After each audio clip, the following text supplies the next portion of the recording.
Oh là, mes amours, j'espère que vous allez bien. Aujourd'hui, on se retrouve enfin dans une nouvelle vidéo YouTube parce que ça fait, je pense, 2 semaines que j'ai rien posté. C'était vraiment le temps que je fasse une vidéo. Pourquoi j'ai pas fait de vidéo pendant 2 semaines? Tout simplement parce que ça a été le début de l'école. Bon, c'est ma première année à l'université. J'ai voulu bien démarrer la session et vu que j'avais quand même beaucoup de travail, je voulais pas avoir du retard, donc j'ai quand même fait beaucoup mes travaux pendant mes temps libres et j'ai négligé de filmer, ok? Bon, je vous le dis, et arrivé la fin de semaine, je vais vous dire que j'étais vraiment épuisée, donc ça me tentait pas. Personnellement, moi, ce que je galère le plus dans faire des vidéos YouTube, c'est monter les vidéos. Parce que j'adore les filmer, j'adore les regarder, mais j'aime beaucoup moins les monter. J'aime ça, mais comme c'est pas ce qui me passionne le plus. Je sais qu'il y en a beaucoup qui font ça parce qu'ils adorent le montage informatique et tout, mais personnellement, c'est vraiment pas mon trip. À la base, je suis une TikTokeuse qui a décidé de faire des vidéos de 15 secondes, sans éditage, sans rien. Comme vous voyez, je me prépare pas pour une vidéo, ok?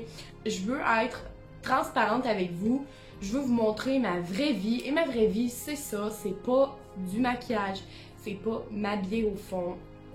Voilà. Aujourd'hui, on se retrouve dans une vidéo que vous m'avez beaucoup demandé à la sortie d'une vidéo TikTok que j'avais écrit, que j'étais beaucoup anxieuse ces temps-ci et que j'avais de la misère à dealer avec ça. Et là, il y en a plusieurs d'entre vous qui m'ont dit qu'ils aimeraient ça que je fasse une vidéo sur mon anxiété parce que, si vous le savez pas, j'ai un... Excusez, je jouerai pas tout le temps avec ce crayon-là, là. Mais si vous savez pas, en fait, j'ai un tag qui se traduit en trouble de l'anxiété généralisée. Ça fait maintenant 2 ans que je suis diagnostiquée et j'ai fait beaucoup de chemin, vraiment beaucoup. Comme j'ai fait extrêmement de chemin avant d'arriver au diagnostic. Et c'est le but de cette vidéo, c'est vraiment de vous informer c'est quoi l'anxiété, comment gérer l'anxiété. J'ai décidé de vous parler de mon expérience avec ça et comment l'anxiété peut devenir rapidement un handicap dans notre vie. Et honnêtement, plus tu attends, plus que tu as des petits problèmes qui arrivent ici. Et c'est vraiment pas le fun de gérer avec ça. Après ça. Donc, si ça vous intéresse, je vous laisse avec la suite et regardez jusqu'à la fin, honnêtement. Ça peut vraiment vous intéresser. L'anxiété généralisée, c'est vraiment traduit par un syndrome que t'es toujours anxieux, tu ressens toujours une pression intérieure. Il y a des moments que ça va bien, il y a des moments que ça va extrêmement moins bien, il y en a des moments que ça va moyen, mais ça se traduit vraiment pour une anxiété que, en général, ta vie est très stressante, ok? Tu peux être stressé pour certaines petites choses sans nécessairement avoir un trouble de l'anxiété. Tu peux être de nature anxieuse, comme t'es stressé avant un examen, t'es stressé avant une compétition de quelque chose, t'es stressé à ta première entrevue, bref. Mais tu peux aussi avoir des anxiétés, j'ai vraiment généralisé que ça va toucher ta vie personnelle, que tu vas avoir des problèmes dans tes relations, des problèmes dans tes études, des problèmes dans ton travail, des problèmes à la maison, dans ta famille, peu importe, ça peut toucher ta vie, ok? Donc, ça c'est vraiment le point important à dire, un trouble de l'anxiété généralisée, ça va souvent toucher toutes tes sphères de la vie. Le titre le dit bien, l'anxiété c'est plus que l'anxiété parce que l'anxiété amène beaucoup de choses dans ta vie. Aujourd'hui, je suis fière de dire que l'anxiété m'a fait grandir énormément. C'est vraiment quelque chose qui a détruit ma vie, mais c'est aussi quelque chose qui m'a mis du positif dans ma vie. Je suis devenue une personne totalement différente. Avant mes médicaments, après mes médicaments, je suis une totale personne différente. Première chose que je pourrais vous dire, c'est les signes. Parce que, des fois, tu sais pas que t'es anxieuse, mais tu te poses des questions. Et moi, je m'en ai supposé moyen parce que, je vais vous dire, dans ma famille, il y a extrêmement de problèmes comme ça. Donc, je savais un peu vers où m'enligner et j'ai eu la chance d'avoir des proches exceptionnels qui comprenaient et qui savaient qu'est-ce que je vivais parce que comme je vous dis, dans ma famille, on a beaucoup de ça. Donc, c'était comme, ils venaient m'épauler et tout. Les signes que je vais vous dire que j'ai eu, c'est commencer à stresser pour des mini-affaires. Moi, j'ai jamais été stressée avant un examen, mettons, mais stressée pour des choses banales, comme je vais vous dire. Tu vois dans le journal qu'il y a eu un accident d'auto, et qu'il y a une personne qui est décédée, et là, tu vas te mettre à y penser dans ta tête et à être très anxieuse et là tu vas te mettre dans l'idée que ben ça va t'arriver et là c'est comme ça que tu deviens anxieuse. Ça c'est un des signes, c'est vraiment juste un exemple mais ça peut être sur plein d'autres exemples dans la vie mais ça c'est vraiment un exemple. Tu t'attardes à des choses minimes, ben c'est pas minime là, je veux pas dire ça, mais tu t'attardes à des petites choses et tu les amplifies ou tu prends des choses qui sont arrivées aux autres et tu le fais comme si c'était toi qui les avais vécues et tu ressens exactement les mêmes émotions. Ensuite, un autre signe, c'est que tu vas avoir des tics nerveux, mais des tics que tu fais toujours. Genre moi, mettons, je levais toujours mes bras comme ça parce que je pensais que je sentais plus mes bras. Okay? Donc là, mon réflexe était toujours de lancer mon bras par en arrière parce que je pensais que je sentais plus mon bras. Donc là, mon tic, c'était genre à chaque seconde, j'étais de même. Mon copain, il est là, puis il est comme c'est vrai. Mais moi, je vous le dis, là, mes tics nerveux, c'était... Je faisais ça. Et là, pour que je sente ma face, parce que des fois, j'avais l'impression que je sentais plus ma face, et là, je me mettais à paniquer, je me grattais. Mais, genre, je me grattais, là, à en avoir des grosses marques de graphing, là. Et puis c'était pas voulu, je voulais pas me faire mal. C'est juste que je voulais savoir que je sentais ma peau parce que j'avais extrêmement peur d'être paralysée, ok? Demandez-moi pas pourquoi, c'était vraiment dans ma tête, je pensais. Et quand je pensais que j'étais paralysée, on dirait que je grattais. Et plus je grattais, moins je sentais ma peau. Et là, je grattais plus fort. Et un signe que j'étais stressée quand quelqu'un me parlait, c'était vraiment, je me commençais à me gratter la face. Là, tu voyais que j'étais toute rouge ici, j'étais rouge ici, et je levais mon bras comme ça. Un des petits signes à quotidien que, en fait, c'est généré par quelque chose que tu penses. Comme tu vas penser à quelque chose d'anxieux, et à cause que tu penses à ça, tu vas te mettre à avoir des petits signes, des petits tics qui vont faire que ça va devenir ton quotidien. Et moi, même quand j'étais pas stressée, des fois, je levais mes bras de même, puis là, je faisais semblant comme... En tout cas... Donc, vous m'avez compris. Un autre signe, c'est que tu vas être vraiment irritable. Comme quelqu'un va te parler et tu vas tout de suite le prendre personnel, tu vas le prendre mal. Et la personne a beau te dire n'importe quoi, tu vas comme le prendre d'une façon négative. Ça d'ailleurs, c'est un signe, prendre tout négatif, là. C'est ça, tu vas être vraiment plus irritable. Comme moi, je sais que les sons, ça me faisait tilter. Même encore aujourd'hui, je suis encore un petit peu de même, mais les sons, les petits sons, là, tu sais, n'importe quoi, là, ça me faisait tilter. Moi, il fallait qu'il y ait du gros son dans ma tête. Genre, comme, il fallait toujours que je sois entourée d'énergie. Comme, moi, je pensais totalement, là, je pensais constamment à chaque jour que j'allais mourir. Comme, je me couchais et je me disais, demain, si c'est mon heure, je vais mourir. Genre, c'est vraiment, j'ai jamais eu des pensées suicidaires, mais c'était toujours exactement de même, là, comme... j'étais comme, il va m'arriver quoi? Puis j'avais tout le temps cette idée-là en tête. C'est très, très néfaste pour ta vie parce que tu peux devenir fou en parenthèse en disant que ben tu vas tout prendre à la légère parce que tu penses que tu vas mourir ou tu vas te mettre à être paranoïaque. C'est vraiment pas un bon mode de vie. Sinon, c'est les petits gargouillements dans le ventre. T'as toujours quelque chose dans le ventre puis tu sais pas pourquoi tu l'as parce que l'anxiété, des fois, tu sais pas que tu fais un trouble de l'anxiété généralisée.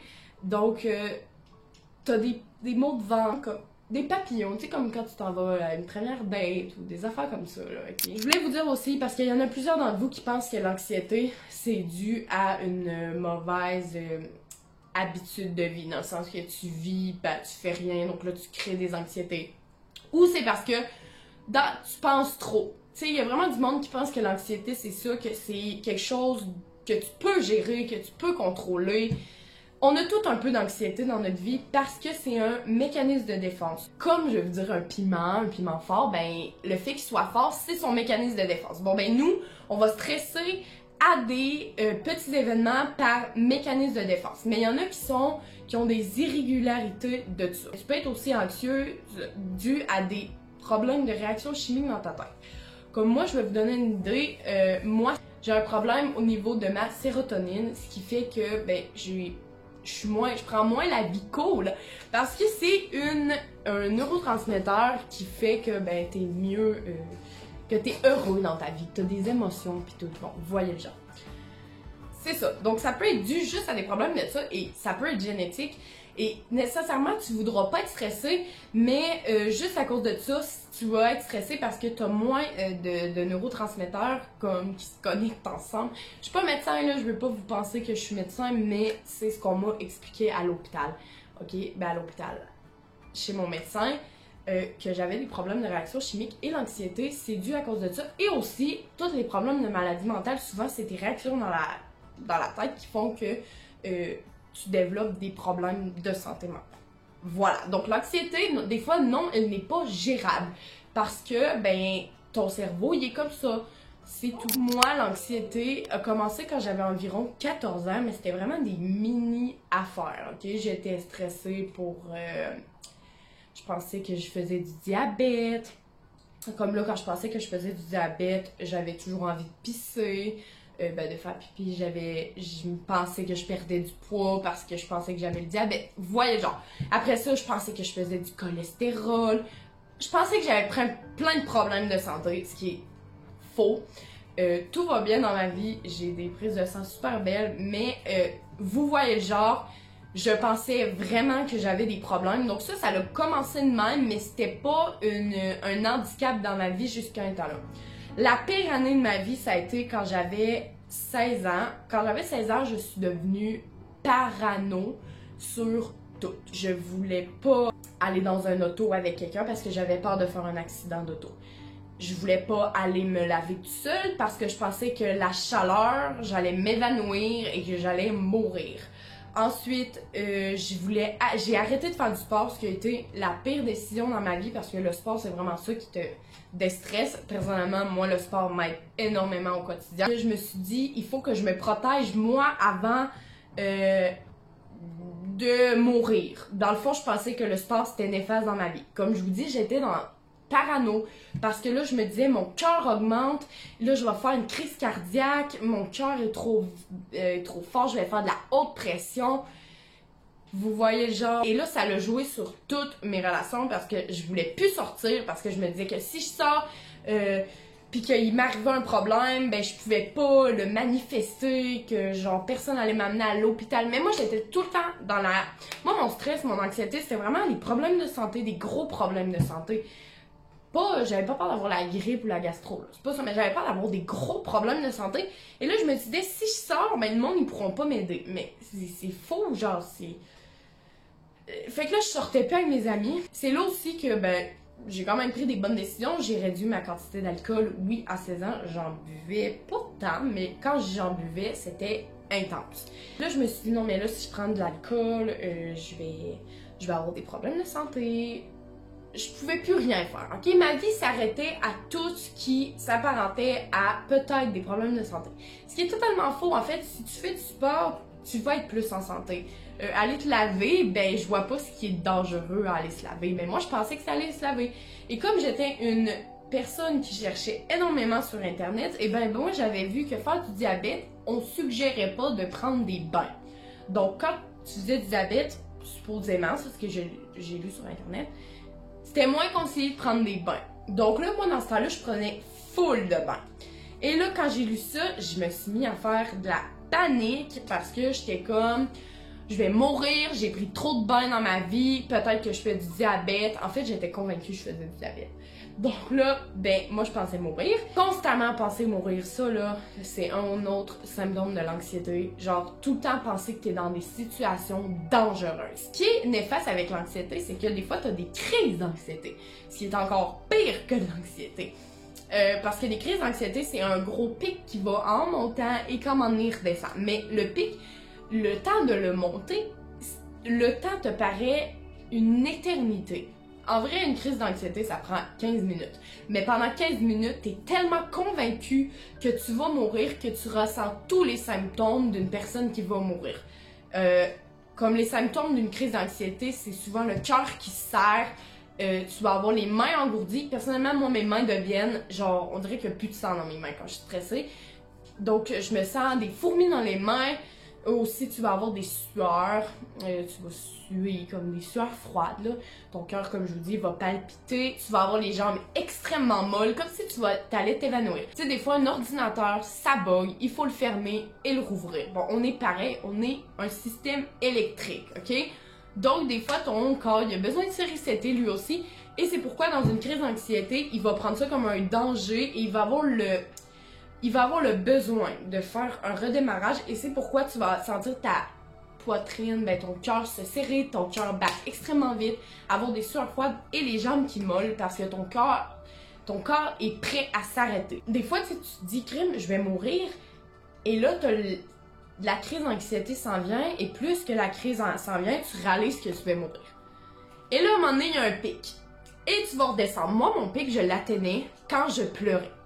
Il y avait un bout que j'étais pas capable de pleurer du tout parce que rien sortait, rien.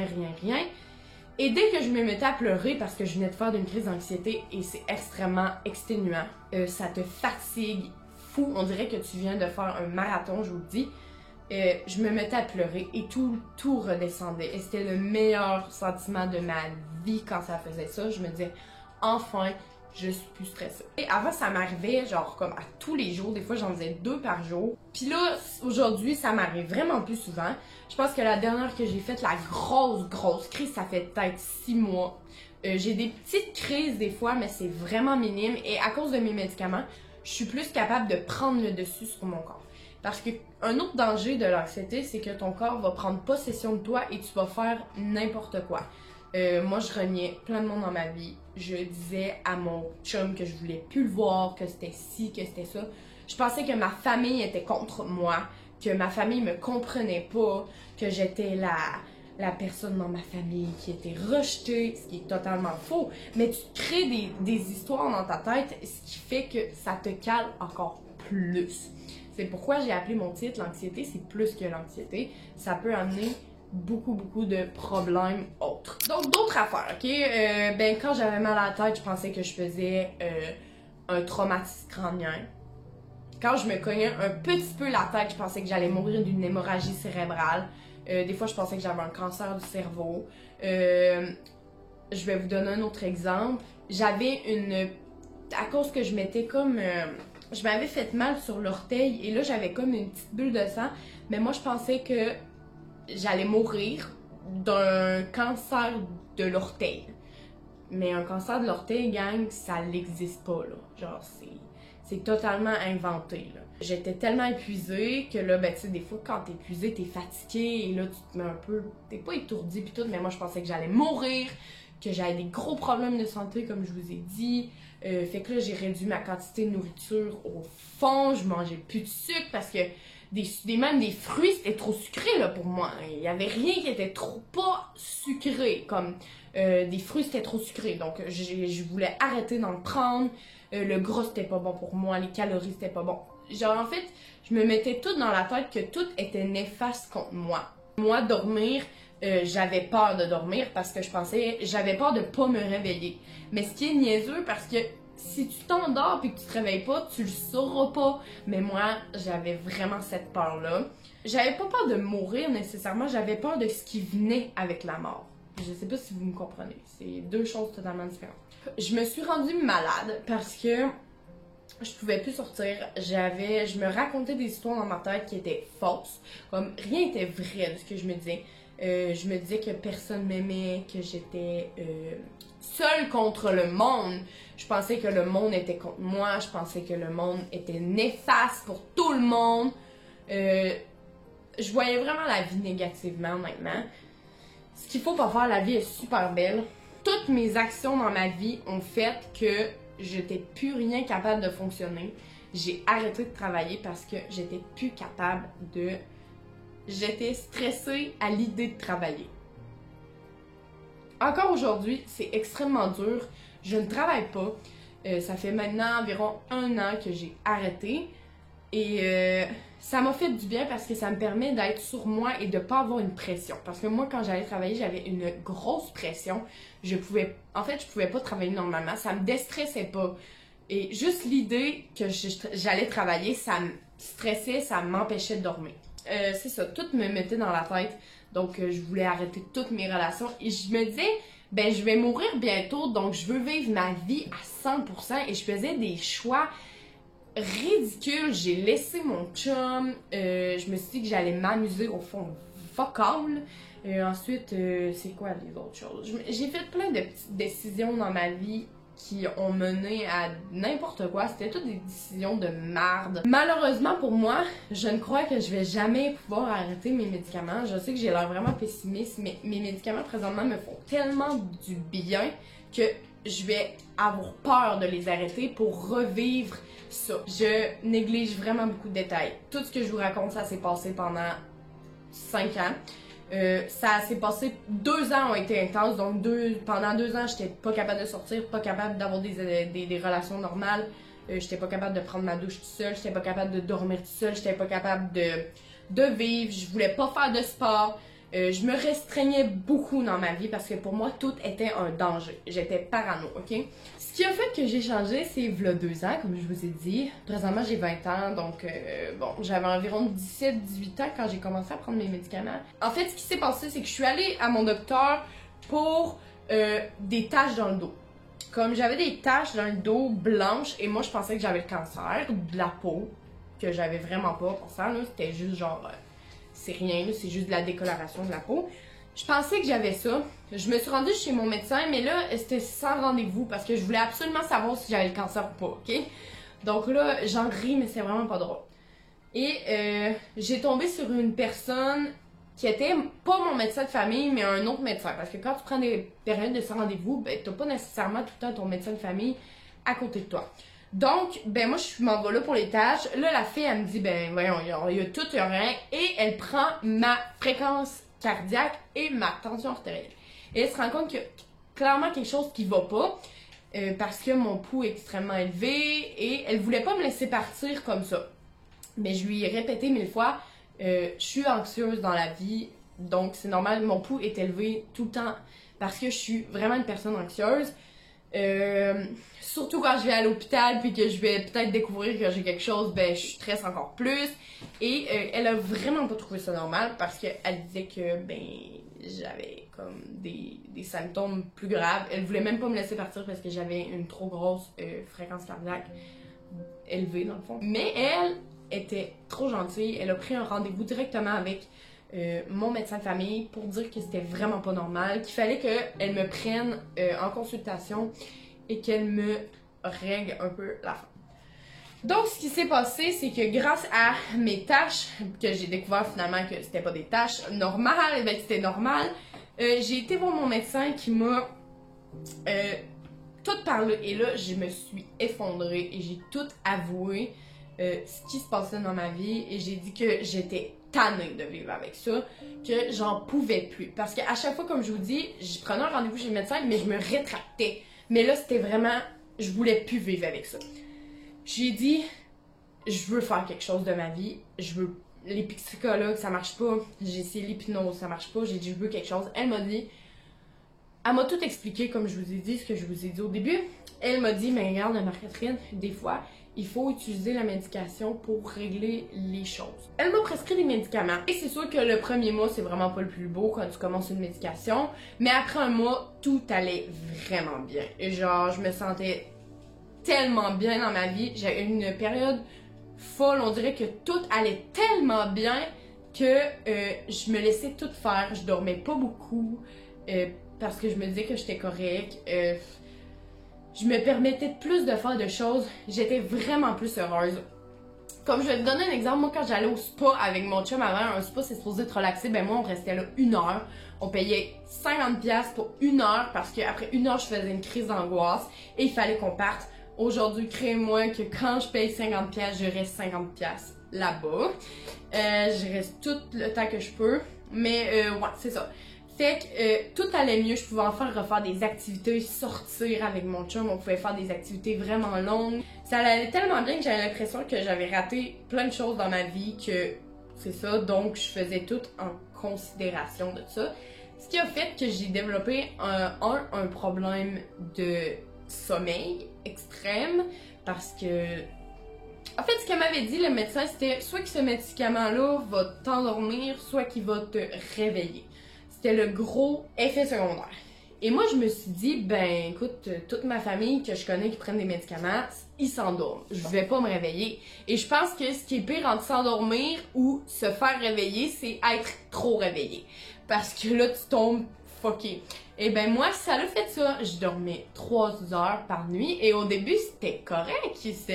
Parce que comme je vous ai dit, tout allait super bien dans ma vie. Et il y a eu un moment que j'ai commencé à ressentir des symptômes trop extrêmes du médicament.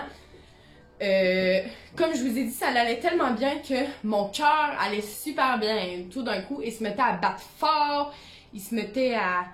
Mais pas genre, d'habitude, j'avais des battements vite, mais pas forts. Mais là, c'était des battements forts. Et des fois, j'avais l'impression que tellement qu'il allait fort, il arrêtait et il repartait. Et là, j'étais comme wow, wow. Puis j'avais je me sentais un peu légère. Comme je vous ai dit, je ressentais vraiment des effets énormes. Je dormais plus, j'avais les yeux gros même pour vrai et j'étais même plus capable de dormir tellement que j'étais pas fatiguée. Je faisais plein de trucs et c'est ça. Donc là, j'en ai parlé à mon médecin. J'ai dit, est-ce que vous pouvez comme faire quelque chose parce que ben je dors plus, je ressens. Et là, elle m'a baissé mon médicament parce que évidemment des palpitations, ben des gros battements, c'est pas vraiment quelque chose de le fun. Donc elle m'a baissé ma médication et ça allait bien, ça a été bien, mais comme je vous dis, j'avais toujours mes problèmes de sommeil et j'ai dit ça marche vraiment pas. Est-ce que genre, tu sais, je peux changer de médicament? Comment ça peut gérer? Elle m'a dit que vu que ça allait bien mon médicament et que j'avais des problèmes de sommeil, c'était sûrement causé à cause de ce médicament-là. Donc, il fallait que j'opte pour d'autres médicaments qui allaient me faire endormir. Et aujourd'hui, ben, je suis dépendante de ces médicaments-là. En fait, je prenais ça chaque jour. Elle m'avait dit pas nécessairement. Elle m'avait pas dit qu'il fallait pas que je les prenne chaque jour. Elle m'avait dit que je n'étais pas obligée de les prendre chaque jour. Mais moi, j'ai pris chaque jour. Et quand je suis allée la revoir, elle m'a dit, tu les prends chaque jour. Et t'es comme, je m'en fous, c'est pas dangereux, mais ça va créer une dépendance. Et j'étais comme, écoute madame, ben écoute, mon médecin, tu peux m'enlever mes médicaments pour l'anxiété et juste me laisser mes médicaments pour dormir. Parce que mes médicaments pour dormir font aussi effet sur l'anxiété, ce qui fait un beau petit mix des deux. Et aujourd'hui, comme je vous dis, je ne vis que pour mes médicaments pour dormir. Ça a changé ma vie du sommeil. Pour vrai, je dors une nuit complète. Avant, là, je me levais 6 fois dans la nuit. Là, je dors de 10h à 8h le matin. Genre, toute la nuit, je me fais pas réveiller. Je suis assommée et genre, wow. Il y a plein de belles choses qui font qu'aujourd'hui, je vais super bien, que je vois la vie d'un côté différemment. J'ai choisi extrêmement les batailles que je fais. Je fight pas avec le monde que je veux pas fighter. Je fais des décisions dans ma vie qui sont belles. J'ai extrêmement grandi. Je suis vraiment devenue une personne plus mature. Je me sens plus mature. Je sors pas. Je bois pas d'alcool. Je fume pas. Toutes ces affaires-là. Et ça me fait un quotidien de vie extrêmement sain pour moi. Je sais que j'ai besoin de ça. Si vous vivez avec l'anxiété, ayez pas peur d'aller voir votre médecin et de lui dire. Au début, il va peut-être vous conseiller plein de choses, comme je vous dis, de la psychologue, parce que c'est normal, tu mets pas tout de suite quelqu'un sur la médication. Mais vous allez trouver vraiment ce qui vous convient. Moi, personnellement, ça a été la médication. Mais on est tous faits différemment. Il y en a aussi qui vont juste prendre la médication pendant 1, 2 ans. Personnellement, moi, ça fait 2 ans et je suis amplement heureuse avec ça. Et comme je veux tellement pas revivre ce qui s'est passé que je veux garder mes médicaments. Pour l'instant, je suis pas prête d'arrêter. Je suis pas prête à retourner travailler. Je suis pas prête à me refaire une grosse vie sociale dans un sens, comme je vous dis, aller travailler, sortir et tout. Je suis pas prête encore pour ça. J'y vais tranquillement. Faire des vidéos TikTok, ça m'aide beaucoup, ça me détend. Faire des vidéos YouTube, ça me détend énormément. J'ai beaucoup moins peur des maladies.